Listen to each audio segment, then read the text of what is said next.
I guess it's just the mental thing, honestly, but I feel like I don't have the time. It's a lot easier to just put everything on a one meal. You dedicate, X amount of time for that versus I feel like when you're kind of spreading everything out, it's like, well, you got to meal prep here, make something here, make something here, make something here. I'm just like, I could spend that time, studying or playing video games. Yeah, for sure. It's going to be an effort that you're going to put in. But then what you're doing right now, is it working for you, the one meal a day? Do you feel like it's working for you? In my head, yes. Reality, no, not at all. I'm still tired. I'm still I still get lightheaded whenever I'm doing like even just playing D&D, like even just like throwing dice. I'm still like, whoa, I threw it a little too far. I need to eat a chocolate bar or something. And so no, it's not working at all. It's just, I like to think the placebo effect's working and that, I can tough it out, but I really can't. Maybe I could back when I was younger, but nowadays, no, not at all. Well, for sure, it's not going to be, we cannot go from I'm having one meal a day to I'm having 3 meals and snacks and I'm meal prepping and I'm getting all those food groups in my plate. So the best way to go about it is just to do one small change. So adding another meal a day and then seeing how that goes, how you're feeling, how your energy levels are, and then, doing small changes as you go. That's how you're going to get to sustainable change. Because if you change everything all at once, it'll work fine the first week or two, but then you're going to get tired, you're going to get overwhelmed, and you're going to stop. Yeah, no, I 100% agree with that. Yeah. You mentioned meal prepping. That's another thing I really need to do because I don't do that. I'm more of an in the moment. Because I view the idea of meal prepping, correct me if I'm wrong, but the way I see meal prepping is you make a bunch of food and then you shove it in the fridge and you heat it up in the microwave. I always view that as I'll just make something fresh now. But then it goes back to the idea of, wait a second, I don't have any time to do that. It does save time on the long run, and you can even put some in the freezer. You can pre-cut some vegetables for the next day if you know what you're going to prep the next day. So it doesn't have to be, I'm meal prepping for the whole week and I have all these Tupperwares in my fridge ready to go, and then it takes you half a day to cook all those meals. It can be just meal prepping for the next 2 days or for the next day at first, But I feel like the first step would be really going back to a balanced plate, going back to those food groups that you talked about, and just getting more familiar with those food groups and what foods they contain before we start meal prepping. Yeah, no, totally. It's, you can't, you got to walk before you can run. And I 100% agree with that. Yeah. Where, if I'm just meal prepping and I'm just shoving a bunch of random stuff into a Tupperware container, then I've learned nothing. And the only thing I've done is, shove a bunch of random food into a Tupperware container. Yeah. So I 100% agree with that. You need to learn what you're eating, honestly. And it's not just me. I feel like it's a lot of people, I feel like that's a story from my dad to an extent. Where before he had all those restrictions, his plate was his throne. Put whatever you want on there. Yeah. And I guess that's also kind of what I learned. I mean, I still keep some things from my father. Where the one thing we share, me and him, is we like soccer, but also it's been a ritual for me and him as well. Where it's just in the morning, you get yourself a nice cup of milk and a concha. Or a bolillo, something sweet from a Hispanic bakery. Yeah. And that's how we wake up. And then, same thing at nighttime too, where it's just what's going to put you to bed? A cup of milk, but make it warm, and it still works, but. Yeah. Sometimes I would binge or sometimes I would have days where I'd undereat. But for the most part, it has been pretty okay. I'd say a normal day of eating for me now is, depending on what I'm doing, especially if I'm going to work or school, I meal prep. I'll meal prep a bunch of overnight oats, and I'll have my little overnight oats in the morning, or a boiled egg as well. And then I'll take an apple and my meal prep with me. My meal prep, which is like, yesterday I had green beans and I had brown rice, I had chicken, and I had sweet potatoes, or was it a butternut squash? That sounds good. It was really good. Really. And so it was so good. I put like a little bit of Greek yogurt on top as well. And Greek yogurt had like cucumber. Like I tried to do a little tzatziki kind of thing. It was so good.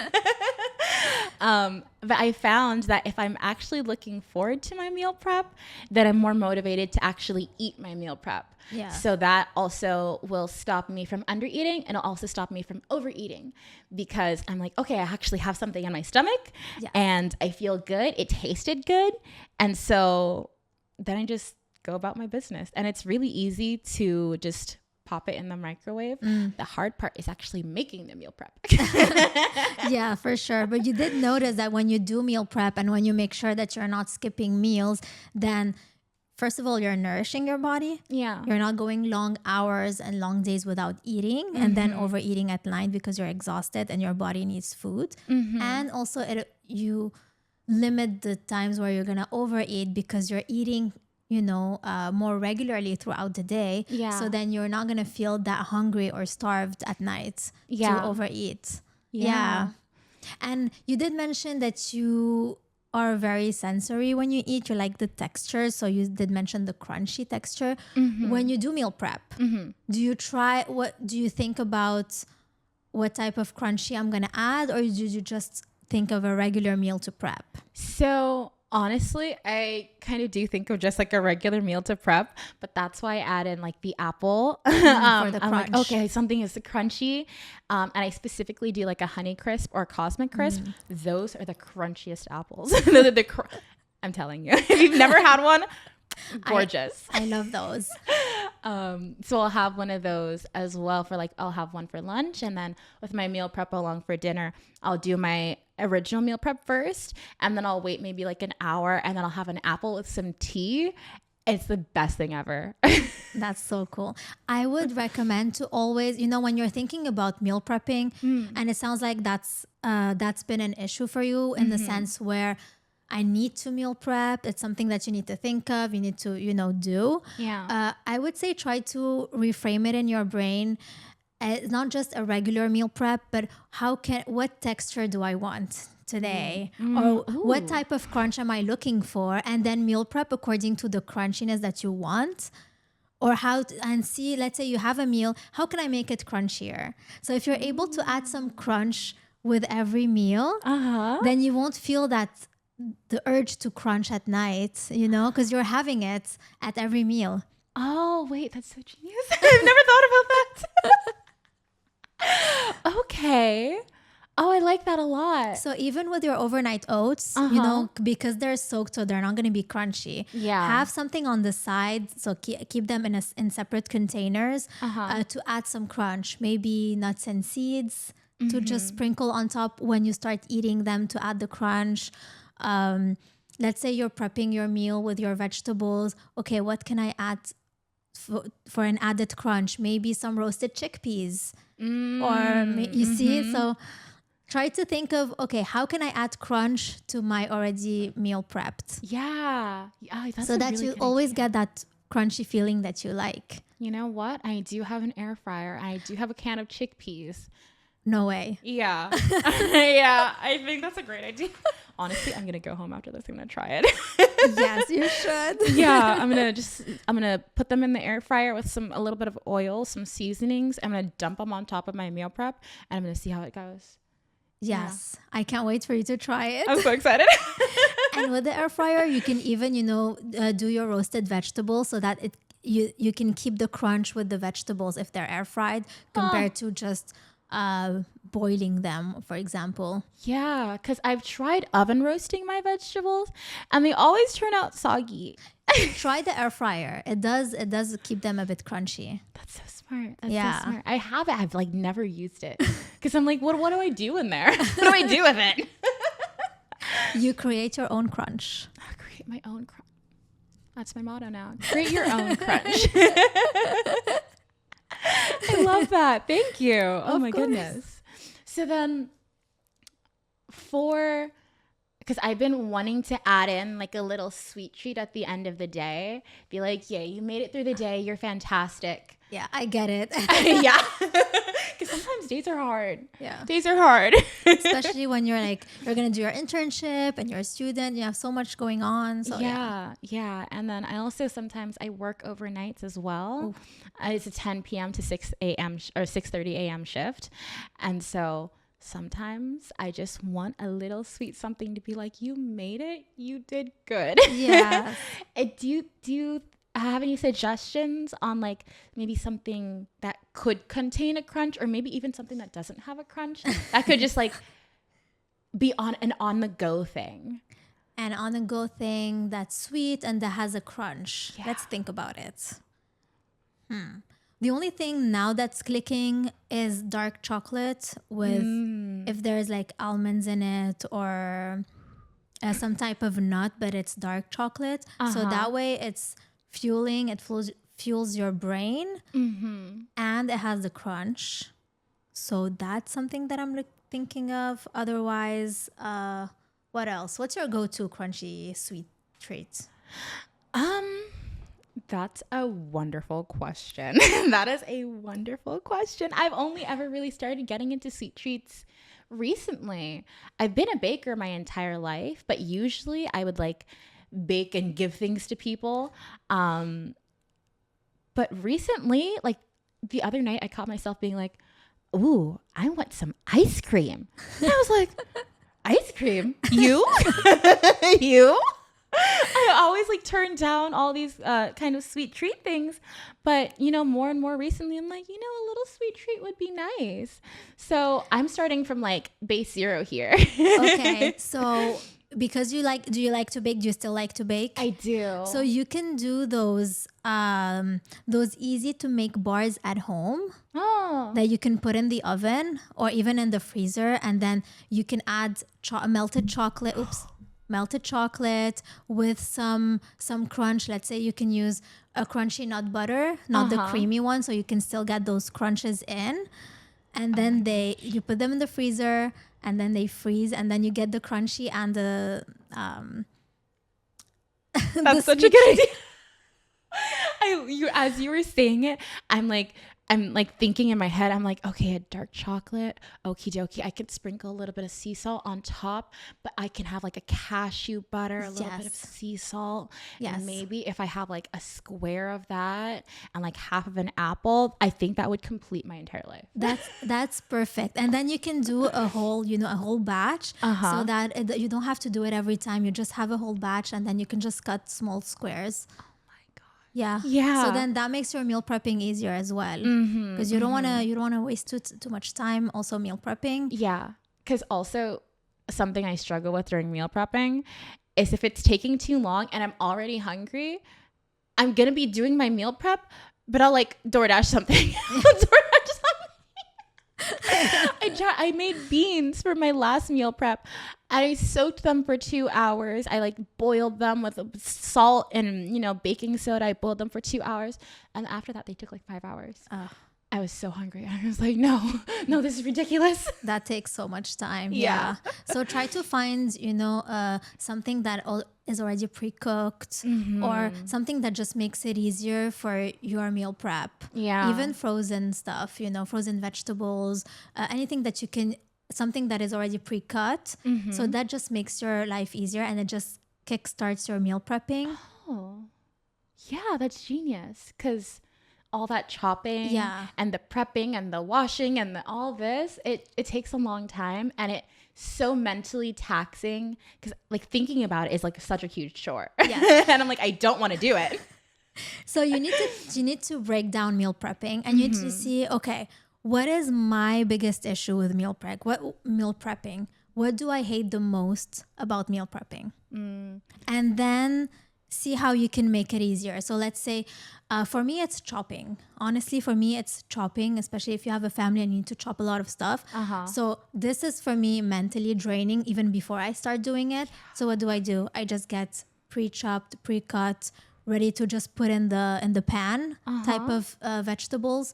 So see what's mentally draining for you in terms of meal prep, and then what you can do about it. Do I get frozen veggies? Do I get pre-cut options? So see what's your biggest issue with meal prepping, and then let's make it happen. Let's find a loophole. Yeah, let's make a loophole, because honestly, now that you say how you can make it easier, I'm thinking about all those times where I bought all the ingredients for my meal prep, but just thinking about all the time it's going to take me and how much I could be doing in that time, and all the vegetables that have gone to waste, all the vegetables that have gone bad in my fridge.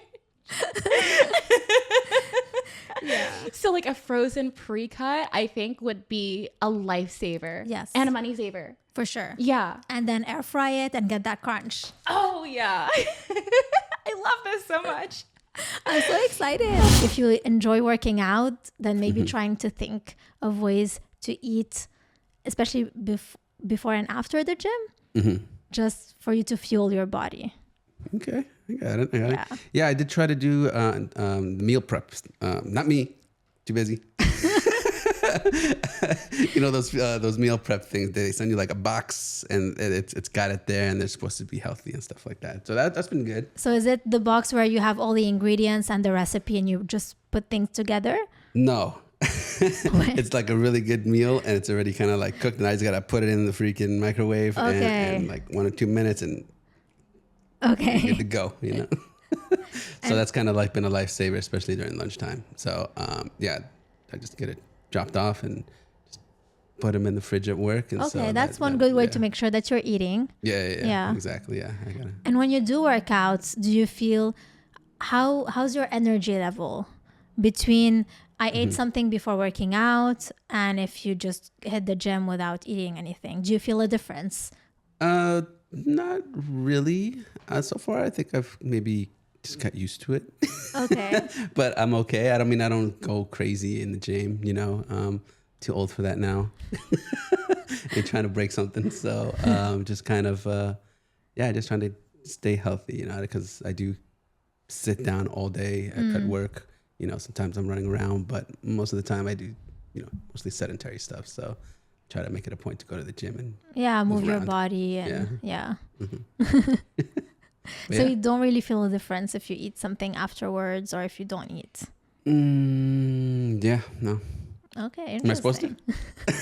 Well, usually if you eat something after the gym, again, something that's fueling your body, something that's balanced with protein, but also carbohydrates for muscle recovery, that usually makes you feel less tired because you ate something after the gym. And if you don't eat something, some people, when they work out and they don't eat anything afterwards, they may feel more tired or physically exhausted and they crash and sleep, especially if you're doing that at night. Okay. Yeah, so that's why I was wondering if you feel anything different. I guess maybe sometimes, I can see how I do feel like pretty tired and almost exhausted, you know, after the gym, and then I just shower and go to sleep, you know. So I think that may be a good idea. I mean, I've kind of heard that in like little studies or whatnot that you should probably eat something, I think like you said, after. Yeah. Your body is like, just give me the nutrients, you know for what I mean? recovery. Yes. Yeah. So, but I mean, does it make a difference if you eat before or? Well, yes, for sure. So you want to eat something before the gym, between 30 minutes to an hour before gym. You want to eat something that has simple carbohydrates, like a fruit with a cup of yogurt or something. So you want your body to use the sugar that you just ate from your pre-workout snack to use for energy. So you want to use the sugar that you just ate for your performance instead of using your muscle stores. Your sugars. I mean, I'm not like found in in that your area. Like it's got enough sugar to work, but I get you know it, what I mean? it. Because you don't want to Yeah. use your muscles, the sugars that are stored in your muscles, and it's called glycogen, your glycogen stores. So you want to use that pre-workout snack to give you that performance that you're looking for. Okay. And that's why it's called a pre-workout snack, to fuel your workout. Your post-workout snack would be something that is more packed in protein for muscle recovery, and also contains carbohydrates and vegetables, just to make sure that you're fueling yourself and restoring your energy levels. Okay. That's Yeah. good. I'll definitely try to do that. Can't promise, but I'm definitely going to try. Yeah, You should, especially if that's something that you enjoy doing. So that'll help with your performance. And also, again, sometimes you skip lunch and you don't eat breakfast. So you're not eating enough throughout the day. Yeah, but I stopped eating breakfast like a long time ago. So You're But used to it. I'm Yeah. just kind of used to it by now. But I guess I might have to kind of read up on it a little bit more. Because I think I'm doing okay. I don't know, but yeah. Well, yeah, but I would say if you start trying to add at least a post-workout snack, depending on when you come back from the gym, because that way you're eating at 2 meals a day or a bit more. The more frequently you eat throughout the day, the more it helps boost your metabolism.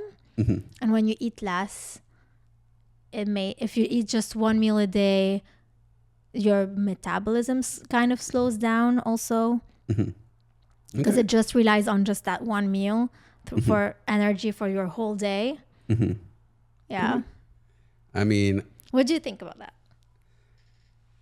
I guess, I don't know. I would think, like, since I don't have that much to eat, my body would eat itself, you know? Meaning, like, I'd have to start losing weight. So that's kind of been my thinking of the whole, I guess, my crazy scenario of living. That is, I understand what you're saying, because a lot of people have this thought that if you eat less, you lose weight, but weight loss is not just what you eat and then what you burn. It's much more complex than that. So eating more frequently actually helps you maintain your weight and lose more weight, because you're making your body work. You're making your stomach work and digest food and provide more nutrients so that it functions better, and then you can lose weight or maintain your weight. Okay. All right. So it's the opposite. Okay. Yeah. So, I mean, I guess I got to deprogram myself, or reprogram myself. And it can start with like simple steps, maybe just start by focusing, depending on where you feel more hungry, either having something before your workout and see how that goes. And then once that becomes part of your routine, then you can start looking at your dinner, which could be your post-workouts, can just be a normal dinner, balanced dinner. Okay. But just starting slowly. Yeah, I guess so. Yeah. How do you feel about that? I'm definitely going to try it, especially if it's going to help me with my gains. Yeah. In the gym, I don't want to turn into a skeleton, but, I don't want to be, like a fluffy butterball, either. So, yeah, like I said, I'm trying to maintain. I just got to do it healthier, I guess. Yeah. And did you seek help from a doctor or your primary care physician or a dietitian when you started making those changes? Nah, Dr. Google. Dr. Google on YouTube, Oh, no. And you can always find something out there that you kind of reinforce your view kind of thing. You know what I mean? It depends what you're looking for, but for sure there's so many information out there. So make sure that you look at the sources. I mean, you're a medical professional, so making sure that the sources are evidence-based, that the person talking has a degree in nutrition, is a dietitian, because there's a lot of other professionals that talk about nutrition, but they don't necessarily have a degree in nutrition. And they have those big statements. So just making sure that you look at your sources. Okay. And you can always ask me. Yeah, I'm definitely going to pick your brain. Yeah. Yeah, so let's see what the, I guess, a good option for me would be, When did you start thinking about, food and changing your lifestyle? Well, there was a time when I was like 230 pounds.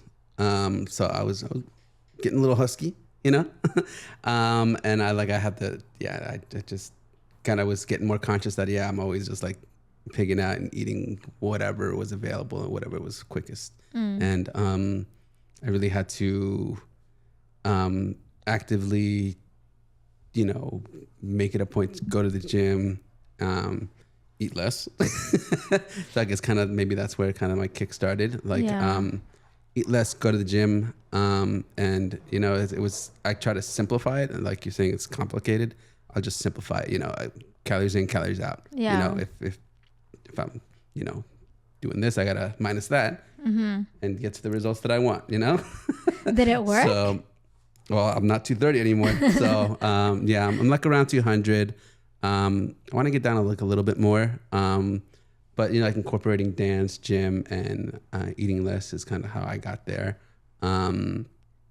But maybe this plateau, like you said, is a reflection of I have to kind of allow, like maybe change my equation now. I got to put in a couple more variables. You know, it's not just plus and minus anymore. Now I got to divide it by these meals, you know, kind of thing. Yeah, we're going to go back to the meal, but I want to mention something that you said. You talked about your plateau.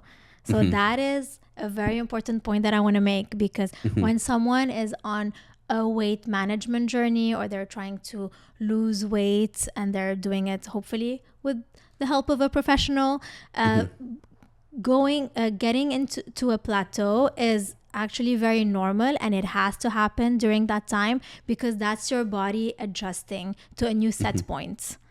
So you know how your body temperature fluctuates within a certain range, or hormones fluctuate within a certain range, so is your weight. So your weight has a certain set point. Each one has a different set point, and we fluctuate within that certain range. So that's why, you know, some people say, oh, I always fluctuate a few pounds, you know. So that is normal, and that's how your body regulates.